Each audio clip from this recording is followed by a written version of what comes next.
Good morning दोस्तों, स्वागत है आपका वाईफाई स्टडी में। तो दोस्तों आज देखेंगे, आज है 15 मई। तो आज देखेंगे 15 मई के जितने भी इम्पोर्टेंट क्वेश्चन। ठीक है दोस्तों, और जो भी भाई चैनल पर नया है वो चैनल को सब्सक्राइब कर ले। चलो देखते हैं वीडियो। इस पोर्टल का जो इस्तेमाल है लॉन्च कर सके। तो चलिए स्टार्ट करते हैं हमारा पहला क्वेश्चन। हाल ही में किस राज्य ने बेरोजगार युवाओं की सहायता के लिए होप पोर्टल लॉन्च किया है? तो ये होप पोर्टल लॉन्च किया गया है उत्तराखंड गवर्नमेंट के द्वारा। और यहाँ पर होप पोर्टल की फुल फॉर्म बनती है। फुल फॉर्म है क्या? Helping out people everywhere. तो इसकी फुल फॉर्म भी आप याद रखेंगे। और इस पोर्टल को क्यों लॉन्च किया गया है? तो देखिए, इस पोर्टल का जो इस्तेमाल है ये बेरोजगार युवाओं की हेल्प करने के लिए किया जाएगा। और इस पोर्टल के माध्यम से राज्य में पढ़ने वाले युवाओं के साथ साथ उन युवाओं का डेटा भी कलेक्ट किया जाएगा जो कि हाल ही में राज्य में लौटे हैं। और इसे ही लॉन्च किया गया है उत्तराखंड के मुख्यमंत्री त्रिवेंद्र रावत के द्वारा। यदि बात की जाए उत्तराखंड की, तो यहाँ की राजधानी क्या है?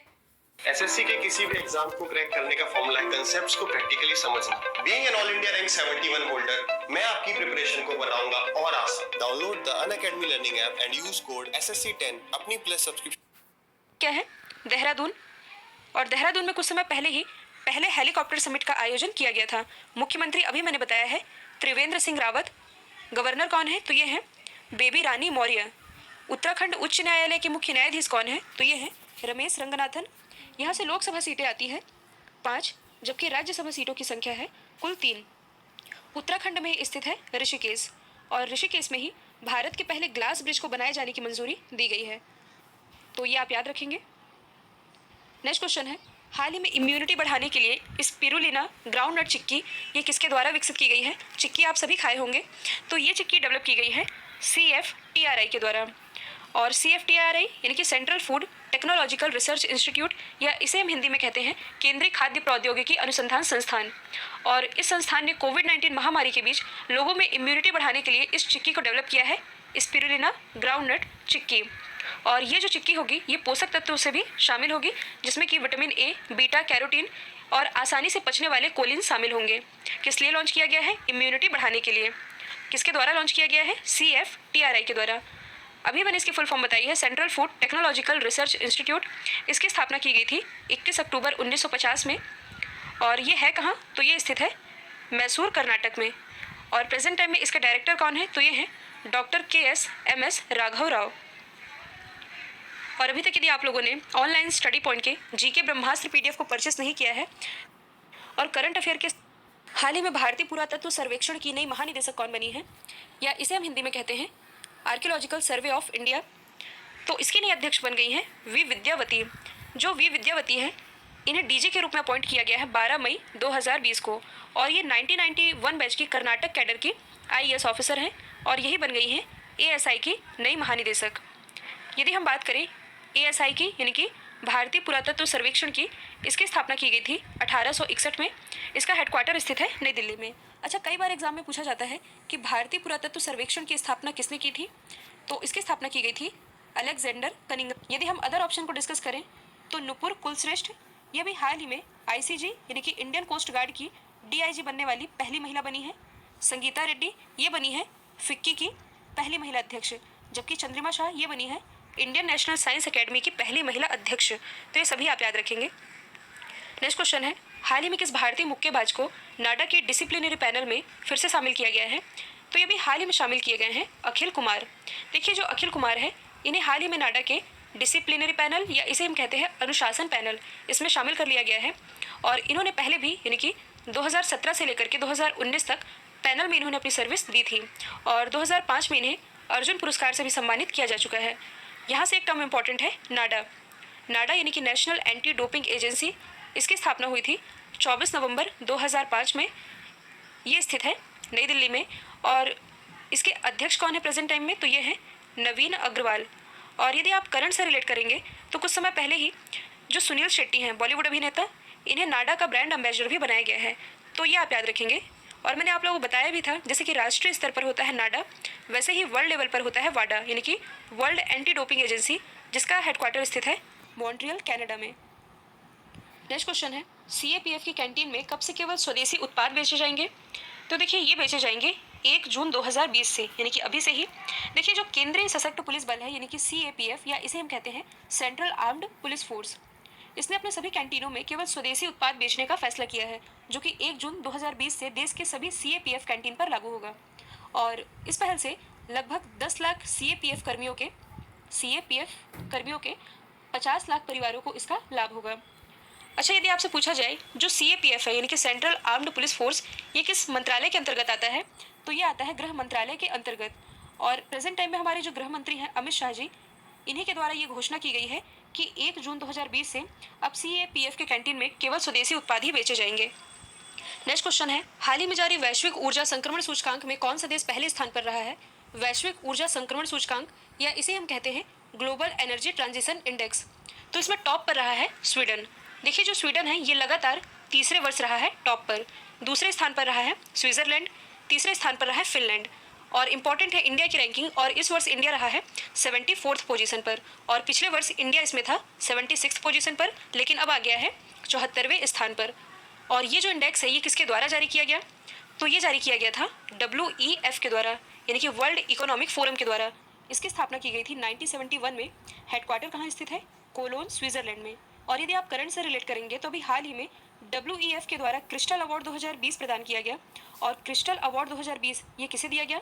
तो ये दिया गया था दीपिका पादुकोण को। और क्यों दिया गया था? तो लोगों को मेंटल हेल्थ के प्रति अवेयर करने के लिए इन्हें सम्मानित किया गया था WEF के क्रिस्टल अवार्ड 2020 से। नेक्स्ट क्वेश्चन है, हाल ही में जारी वर्ष 2020 के ड्यूज फ्रीडम ऑफ स्पीच अवार्ड में भारत के किस व्यक्ति को शामिल किया गया है? तो देखिए अभी हाल ही में ड्यूज फ्रीडम ऑफ स्पीच अवार्ड में दुनिया भर के 14 कंट्री के 17 जर्नलिस्ट, यानी कि 17 पत्रकारों को शामिल किया गया था, जिसमें कि भारत की तरफ से शामिल किए गए थे सिद्धार्थ वदराजन। देखिए ये जो पुरस्कार है, ये पुरस्कार दुनिया भर के उन पत्रकारों को प्रदान किया गया है जिन्हें कोविड-19 महामारी के दौरान अपनी रिपोर्टिंग के कारण प्रॉब्लम को फेस करना पड़ रहा हो, या उन्हें गिरफ्तार किया गया हो, या किसी भी तरह की धमकी दी गई हो। उन पत्रकारों को इस अवार्ड में शामिल किया गया है, और भारत की तरफ से शामिल किए गए हैं सिद्धार्थ। तो इनका नाम आप याद रखेंगे। देखिए यहाँ पर हम जर्नलिस्ट की बात कर ही रहे हैं, तो कुछ जर्नलिस्ट हैं इंडिया के जिनका नाम चर्चे में रहा है, जैसे कि रवीश कुमार, जो कि है NDTV के संपादक, जिन्हें कुछ समय पहले ही रैमन मैग्सेसे अवार्ड से सम्मानित किया जा चुका है। नेहा दीक्षित कौन है? तो अभी हाल ही में इन्हें प्रेस फ्रीडम अवार्ड से सम्मानित किया गया, जबकि प्रियंका दुबे, इन्हें चमेली देवी जैन पुरस्कार से सम्मानित किया जा चुका है। तो ये सभी आप याद रखेंगे। नेक्स्ट क्वेश्चन है, हाल ही में CSIR NAL ने नॉन इन्वेसिव वेंटिलेटर लॉन्च किया है। इस वेंटिलेटर का नाम क्या है? तो इसका नाम है स्वस्थ वायु वेंटिलेटर। देखिए ये जो वेंटिलेटर है, इस वेंटिलेटर को बिना किसी नर्सिंग संचालन के साथ साथ बहुत ही सरल, कम लागत और अधिकांशतः स्वदेशी उपकरणों के साथ कॉन्फ़िगर किया गया है CSIR NAL के द्वारा। यहाँ पर CSIR की फुल फॉर्म बनती है council of scientific industrial research. इसकी स्थापना की गई थी 26 सितंबर 1942 में। ये स्थित है नई दिल्ली में। और प्रेजेंट टाइम में इसके DG कौन है, यानी कि डायरेक्टर जनरल? तो ये हैं शेखर मांडे। यहाँ पर जो NAL लिखा है इसकी फुल फॉर्म बनती है नेशनल एरोस्पेस लेबोरेटरी, या इसे हम हिंदी में कहते हैं राष्ट्रीय एरोस्पेस प्रयोगशाला। और यहाँ पर हम वेंटिलेटर की बात कर ही रहे हैं, तो देखिए अभी हाल ही में जो IIT रुड़की है, IIT रुड़की के द्वारा कम लागत वाला वेंटिलेटर लॉन्च किया गया था, जिसका नाम है प्राणवायु वेंटिलेटर। और जो बहुरोगी वेंटिलेटर है ये डेवलप किया गया है DRDO के द्वारा।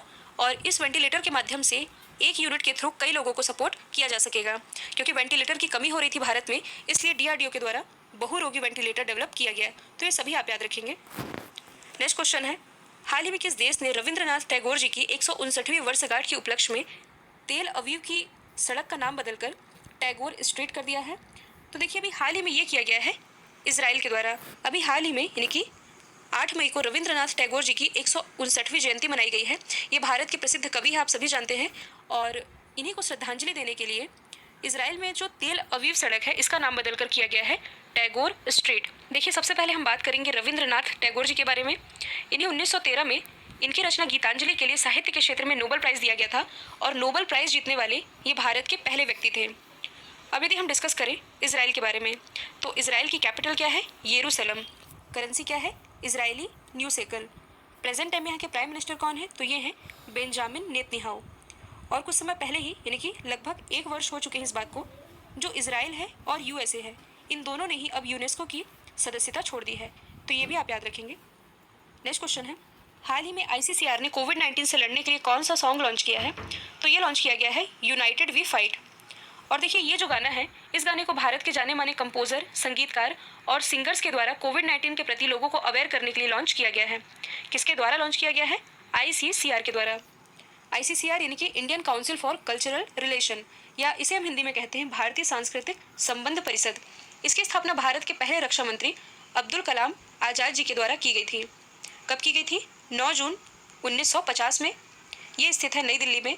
और प्रेजेंट टाइम में इसके अध्यक्ष कौन है? तो ये हैं विनय सहस्त्र बुद्धे, और महानिदेशक हैं अखिलेश मिश्रा। यदि हम अदर ऑप्शन को डिस्कस करें तो कुछ समय पहले ही फीफा के द्वारा pass the message to kick out corona virus इस मूवमेंट की शुरुआत की गई थी। जबकि टीम मास्क फोर्स, ये किसके द्वारा लॉन्च किया गया? तो ये लॉन्च किया गया BCCI के द्वारा। अच्छा, यहाँ पर मैं आप लोगों को एक चीज़ बताना भूल गई। यहाँ पर हम सॉन्ग की बात कर ही रहे हैं, तो अभी हाल ही में जो HDFC बैंक है, इसके द्वारा एक सॉन्ग लॉन्च किया गया है, हम हार नहीं मानेंगे। ये लॉन्च किया गया है HDFC बैंक के द्वारा। कल मैंने आप लोगों से पूछा था, हाल ही में किस पैरा एथलीट ने संन्यास लेने का ऐलान किया है? राइट आंसर था दीपा मलिक। अब आप लोगों के लिए आज का सवाल है, हाल ही में CBSE के नए अध्यक्ष के रूप में किसे नियुक्त किया गया है? तो इसका आंसर कमेंट बॉक्स में दीजिएगा। और मैं आप लोगों से हमेशा ही कहती हूँ, आप लोगों का एक लाइक हमें काफ़ी मोटिवेट करता है, इसलिए इस वीडियो को एक लाइक कीजिए और ज़्यादा से ज़्यादा शेयर भी कीजिए।